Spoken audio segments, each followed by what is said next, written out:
our students. They're always great listeners. They always show respect. So students at this time, go ahead and finish up those conversations. We're going to start in about 10 seconds.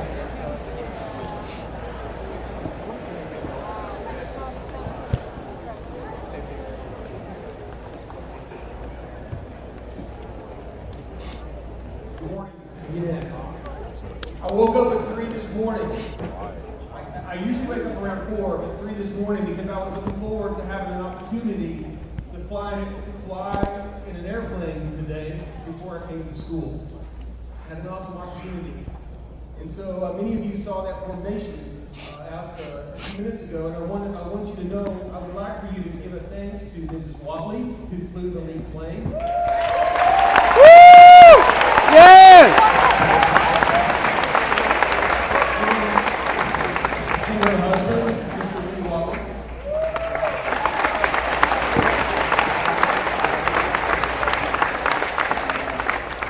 Now, don't worry, students.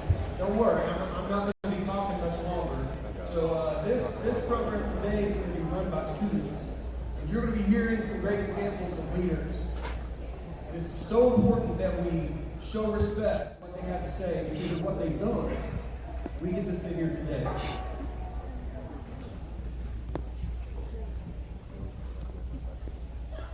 Many of you seniors are headed to some branch of the military. So if any of you intend on signing up or enlisting for the U.S. Army, would you please stand?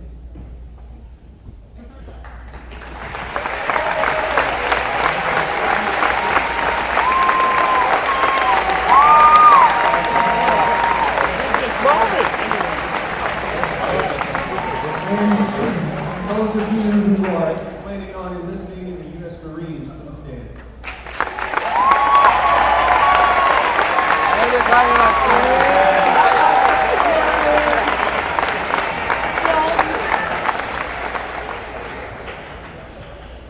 How about the U.S. Air Force?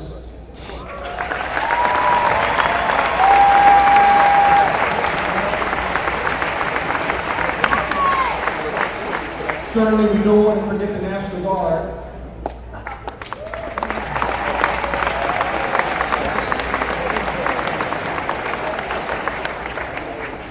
And also the U.S. Coast Guard. Go ahead and stand.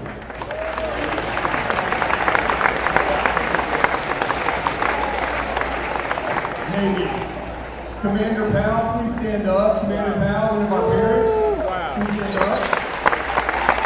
U.S. Navy, how can I forget? You don't want to be beaten up by some military people, so my apologies, Commander Powell. Again, the students are going to come up and they're going to introduce our guests, but I also want to say thanks to our student leadership group who gave up their time yesterday and Saturday. Ms. McClure, who have put this together, this event together, so let's give them a round of applause, please.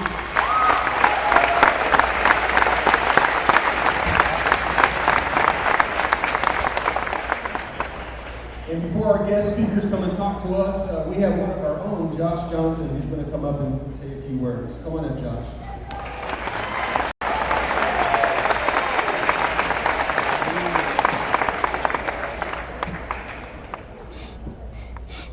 Bear with me, I just got asked to do this speech, so I have it here on my phone right now. Today is a special day, not to mourn, but to remember those who have fallen in the line of duty and made the ultimate sacrifice. Today is Memorial Day, a day where a lot of people and family like to do barbecues. They are great. I love them. I'm going to do it today. But today is more about acknowledging the men and women who have fallen and made the ultimate sacrifice, that have put something greater before them, not themselves. The few people that do decide to join the military, they know the possibilities that can happen. I've worked closely with veterans who have lost multiple limbs in the line of duty in Iraq and Afghanistan. Knowing this, they are still willing to lay their lives on the line for 300 million plus people in the United States of America. When there's an earthquake, hurricane, or another country has had a terror attack, who do they call first? They call us first. They call America. Because we have men and women that are always ready.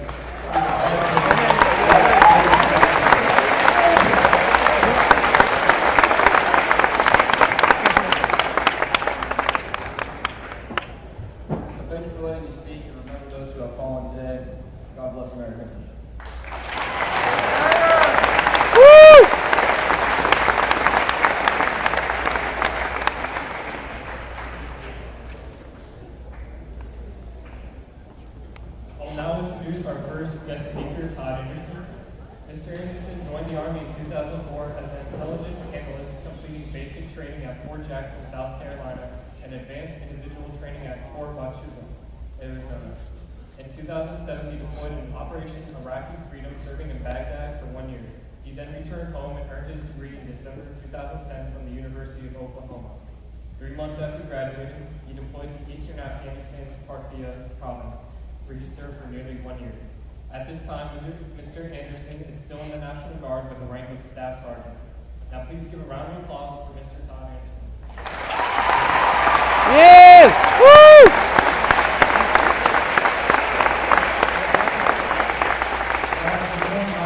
How are you doing today? That's good. Now, growing up, I was probably a lot like you guys. I saw Memorial Day as an opportunity to gather with family and friends, to eat barbecue, go to the lake, and enjoy the outdoors. Who doesn't enjoy that extra day off, right? But there's always a but. But my time in the military changed that perspective and that perception of mine. While it might not be ideal that we are here today at school, let us pause for a few moments to consider what Memorial Day really entails. Like the introduction said, in 2007 I was deployed to Baghdad, Iraq, and at that time my unit was about 40 men. We took 40 men to Iraq, we brought 40 men home with us. It was a really big accomplishment at that time. So when I got back, I went to the University of Oklahoma, earned my degree, and then a few months after graduating from there, I was notified that I'd be deploying to Afghanistan. To say I wasn't a little bit scared at that time was probably a lie, but I was certain enough that things would be okay that I told my girlfriend at the time, who is now my wife, that she had nothing to worry about, that I would be coming home safely, and that everybody else would be coming home safely with me. 3 days, literally 3 days into my time in Afghanistan, a term we in the military call boots on the ground, we had 3 soldiers from our task force killed in an improvised explosive device. And that immediately changed my perception and my idea of what my time in Afghanistan was going to entail. 3 weeks later, on July 29, 2011, Second Lieutenant Jared Avey and Specialist Augustus McCary from my unit were killed in a roadside bomb attack. 3 days after that, one of my best friends, Staff Sergeant Kurt Owen, was killed in an improvised explosive device attack. 2 days after that, another soldier from my unit was killed by small arms fire. 2 weeks after that, a soldier from our unit was killed, and the next day, a 2,000-pound truck bomb hit our base in eastern Afghanistan. Luckily, nobody was killed in that. We had a few serious injuries, but it's still, this is about a 3-week stretch where all this is occurring, and it completely changed my perceptions. 3 weeks went by, we got into September of 2011, and on September 9th, 2011, 3 of our soldiers, Sergeant Brett Eisenhower, Specialist Chris Horton, and Private First Class Tony Potter Jr. were killed in action. 2 additional weeks later, 2 more soldiers were killed from our task force, and then 2 weeks later, 2 soldiers from our unit were killed, including the first woman and the youngest soldier from Oklahoma to be killed in combat. Her name was Specialist Serena Butcher.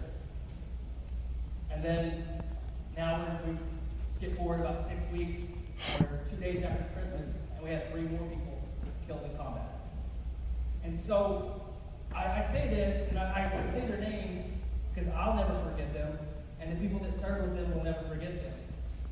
And I say that because Memorial Day is a time to remember. It's not a time for service members like me still serving who were lucky enough to make it home. I spent nearly 24 months in a combat zone, and I returned home relatively unscathed. I did break 3 ribs, but that was because I was trying to bench press too much weight. That actually brought me home about 2 months early. So. Memorial Day is not about the barbecues. The barbecues are nice. It's not about the time at the lake or the extra day off from work or school, but rather it's about the men and women of the armed forces who enlisted, answered that call of duty. They trained, they deployed, and unfortunately, they gave their lives in defense of the country. Every day, for the families of the fallen, that's Memorial single day. For those of us that have served the people that have died overseas, every day is Memorial Day because we don't forget. These are moments. Those are moments that you don't forget. We don't sit around, though, wishing to forget or wanting to heal a wound that is non-healable.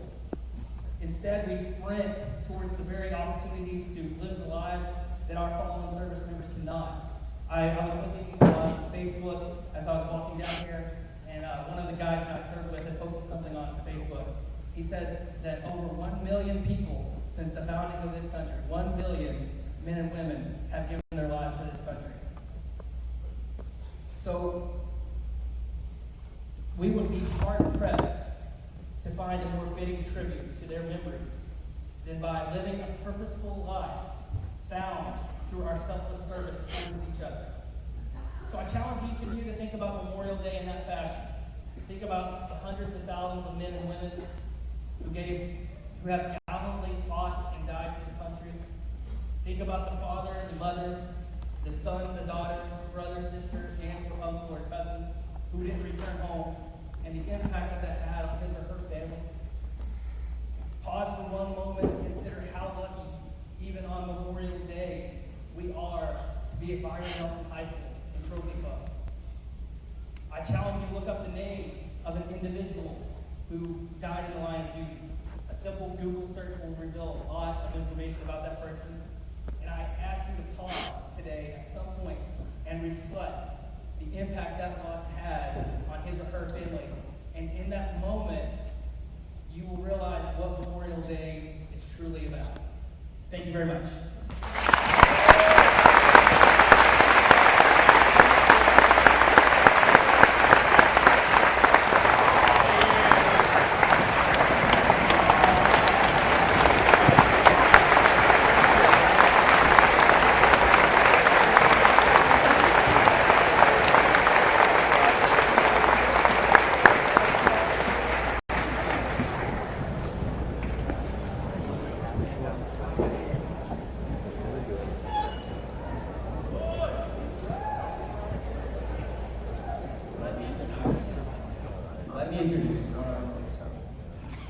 Let me introduce one of our most honored guests, Mr. Freeman.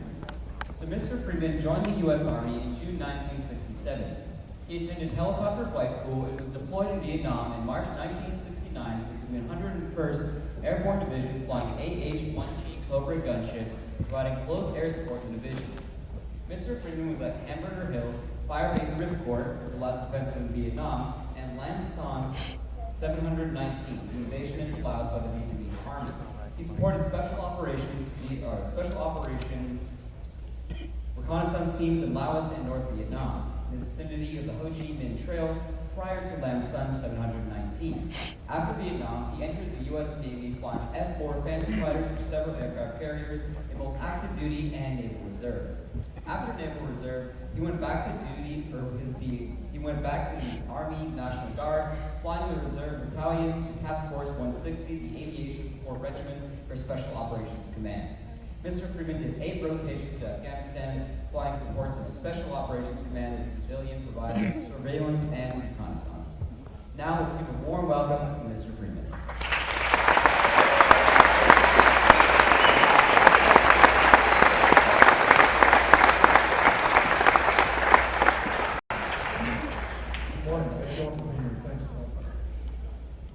Memorial Day. Memorials are what?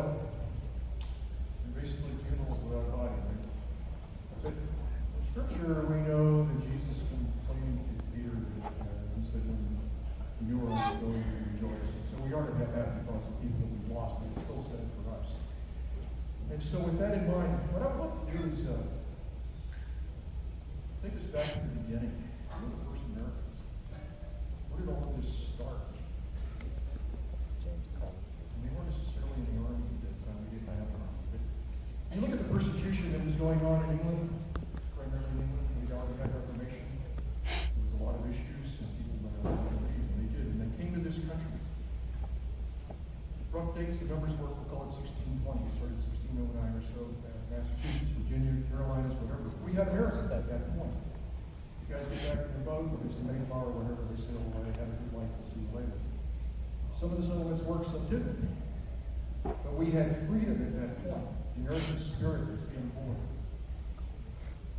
And this goes on for about 100 years or so, and then who shows up? Where are they coming? Here come the Europeans. We've got the French, we've got the Dutch, we've got the British, of course, and the Spanish.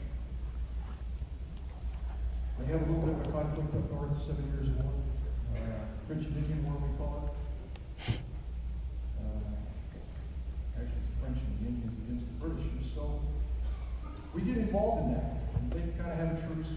Canada against the French. We get America by the British. 12 years later, we're in another conflict. And during that time, what have we got? There's a lot of tyranny. We're being impressed to live by the same rules that we left 150 years ago in this country. We have a lot of martial law. Who is the law? British soldiers. You can't do this, you can't do that, you can't do something else. They bring their goods and services into town, they rifle through it all, take what they want. But we've been free for 150 years. How do we feel? Right? We're pretty ugly about it. We don't like it. So there's a lot of talk of rebellion. The Brits get that. There's espionage going on, right? There's stories. There's guys that were patriots, or they were really patriots, but they were Americans at the time that they sided with the British. There was a lot of that. We had espionage coming back our way too, and we find out about that. So what does all this come to? It finally came down to gun control. That was the primary issue at that time. April 19th, 1775. A couple hundred British soldiers march out of Boston. They're going to go to Lexington and Concord to collect all the guns. How do you feel? You've been free for 150 years. How many generations of native-born Americans do we have at this time? We've got a lot of people. But they stand up. You get the farmers. That's what everybody is. It's an agrarian society. You get the farmers to show up.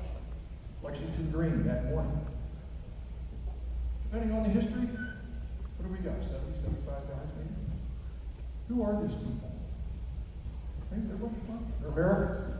And we got American spirit. So here come the British in the big red coats. And where did they come from? Oliver Cromwell, when he started the British Army in 1580, 1590 time frame. And at that time, if you go back and look at history, you look at Alexander the Great, you get Genghis Khan, Hannibal, a lot of their victories were not won by battle. It was intimidation. They showed up. It's like, oh my God, if you win, we don't want to fight. That's what the red coats were for. It was intimidation. But we're Americans. Were we intimidated? Not at all. We stood up. These were the first Americans to fall. For me, this is memorial. This is what it's all about. One guy stood up as a leader. A guy named John Parker. He's one of my personal heroes. He took command that day. Farmers lined up. He had order for battle. He was a former British soldier. He was a captain in the British Army. And in those days, we didn't have boot camp. So he had to train his own soldiers. He knew how to do that. He knew work for battle. He got these farmers organized. He got them together. And they had their assault rifles that they wanted to take away. Flintlock muskets. Same rifles that they deer hunted with or whatever they did in order to help society their families. And so we have our first memorial. John Parker didn't live through the day. He was our first American leader.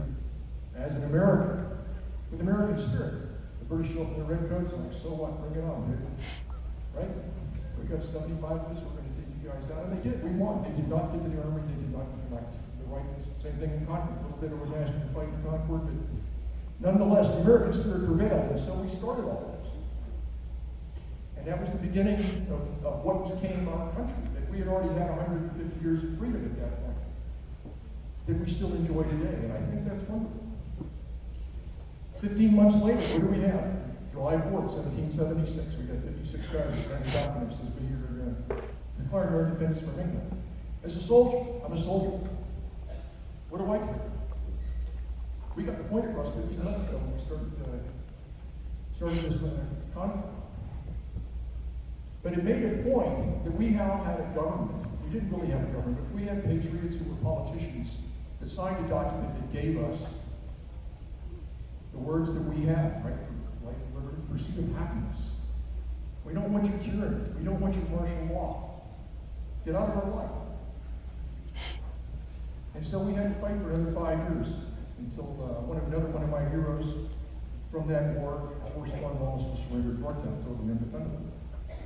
A guy named Dan Morgan, he's one of my favorite generals out of that war. The guy was wonderful. He was a good leader, took care of his soldiers, he was a good tactician, and died peacefully later in life. King George didn't think that he wouldn't recognize this. So 30 years later, what do we got? We've got the same issue coming all over. He still sees us as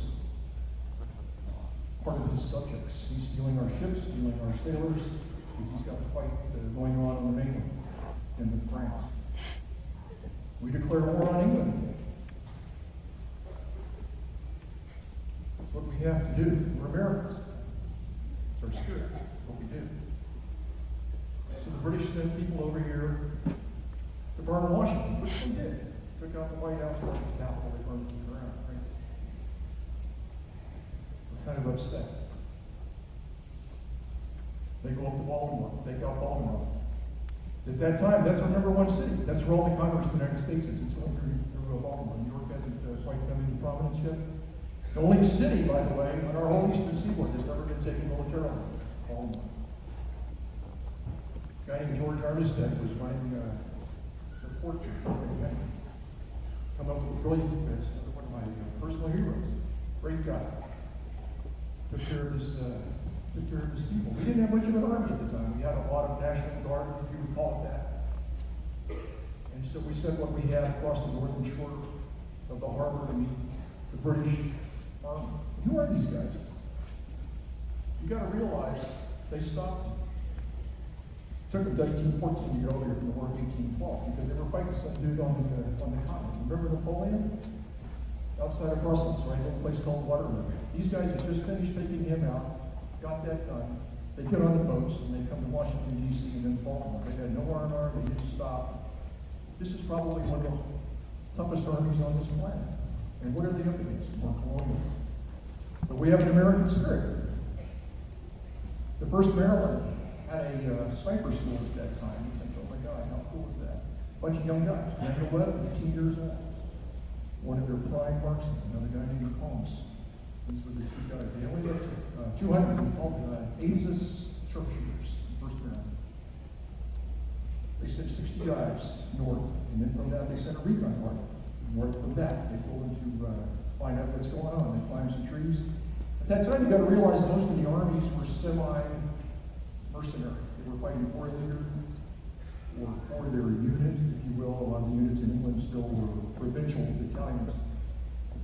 And there was a guy named Bobby Ross. Bobby Ross was their general. He worked for Lord Wellington. He's the guy that defeated Napoleon.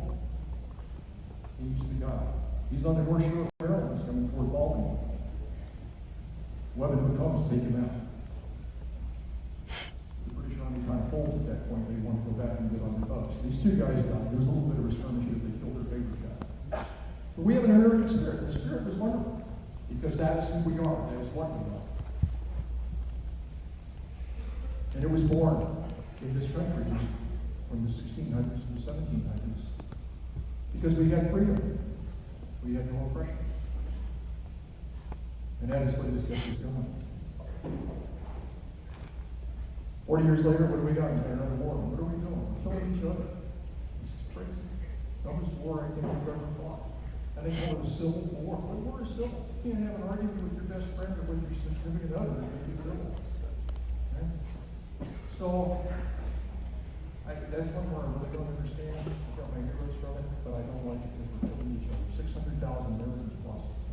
For what? We still have a spirit, we've got a unity that's come out of that, and I think that is part of the beauty of what we are and who we are. As Texans, we had one in the meantime, right?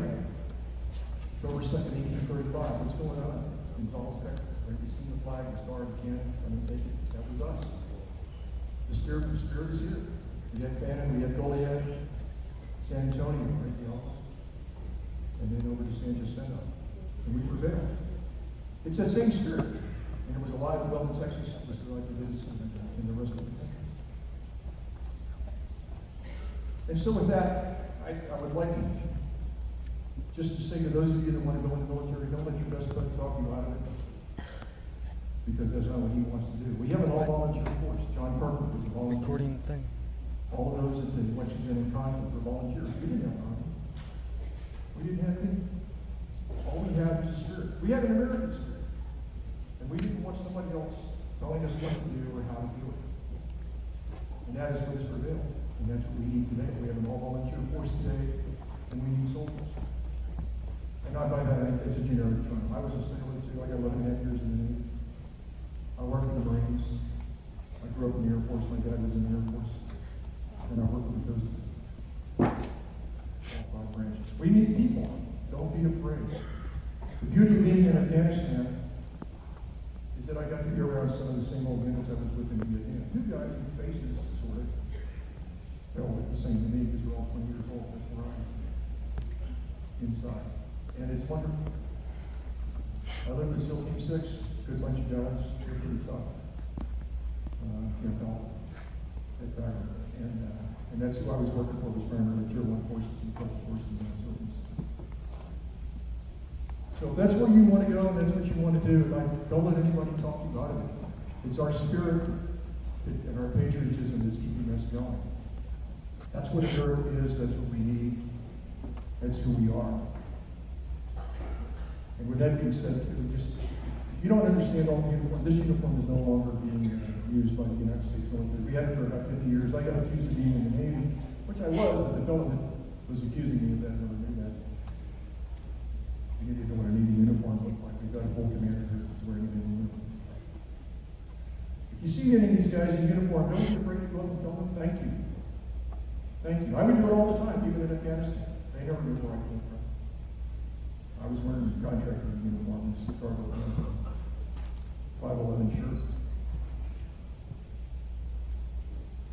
Don't be afraid to say thank you. Those of you that are flipping burgers at McDonald's, you're making more money than our soldiers are making. Okay? $15 an hour is more than these guys are making.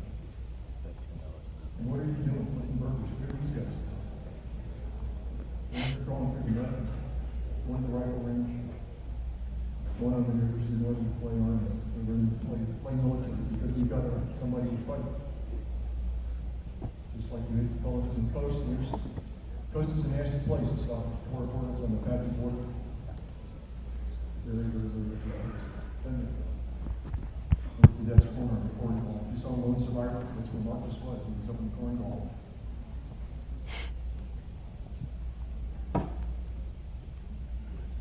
Anyway, with that, I'd like to say thank you for having me here. I do appreciate it. But think about where we started. What is America?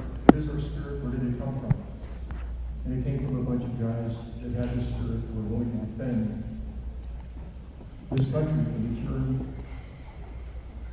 from the oppression of the martial law that was being invoked at the time by a foreign government for us.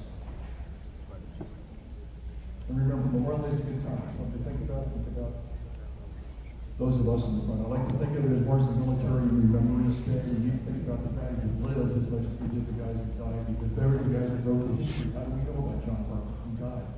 Because somebody lived and told that, and that's how we have our heroes.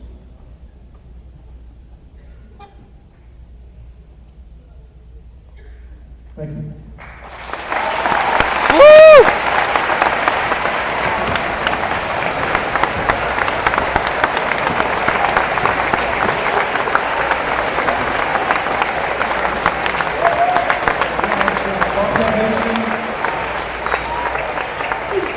Staff Sergeant Anderson, Commander Powell, Major Freeman, thank you so much for those wise words of fighting for what you believe in. Here, I'll pass it over to Adrian. Hey there, guys. So we're going to be doing a flag putting ceremony to wrap this up here. So if I can ask the people who are going to be doing this to come out.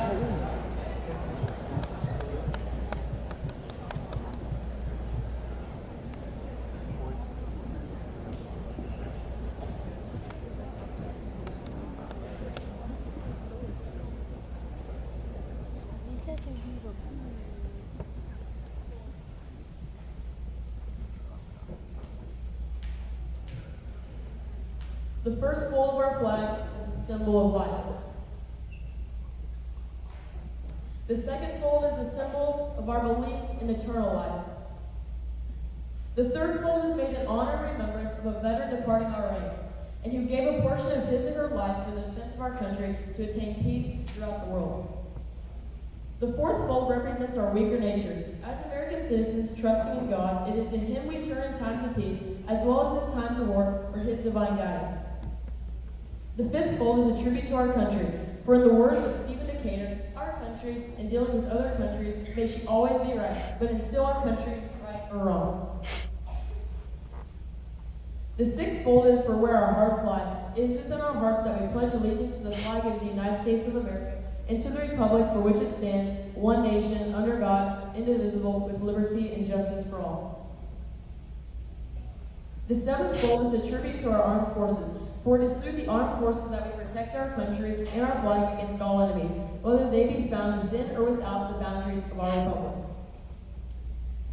The eighth fold is a tribute to the one who entered into the valley of the shadow of death, that we might see the light of day, and in honor to our mother, for whom it flies on Mother's Day. The ninth fold is a tribute to womanhood, for it has been through their faith, love, loyalty, and devotion that the character of the men and women who have made this country great have been molded. The 10th fold is a tribute to Father, for he too has given his sons and daughters for the defense of our country, since he or she was first born. The 11th fold in the eyes of Hebrew citizens represents the lower portion of the seal of King David and King Solomon, and glorifies in their eyes the God of Abraham, Isaac, and Jacob. The 12th fold in the eyes of the Christian citizen represents the emblem of eternity and glorifies in their eyes God the Father, the Son, and the Holy Ghost. When the flag is completely folded, the stars are uppermost, remaining us with the national motto, "In God We Trust." After the flag is completely folded and tucked in, it has the appearance of a cocked hat, ever reminding us of the soldiers who served under General George Washington and the sailors and Marines who served under Captain John Paul Jones and were followed by their comrades and shipmates in the U.S. Armed Forces, preserving for us the rights, privileges, and freedoms that we enjoy today. Thank you.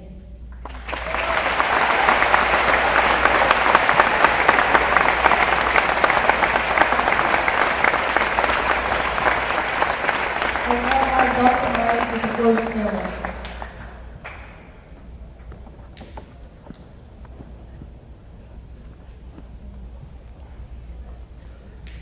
Hey, Reed, thanks again. Gentlemen, thank you for explaining the meaning behind each of those folds of that flag.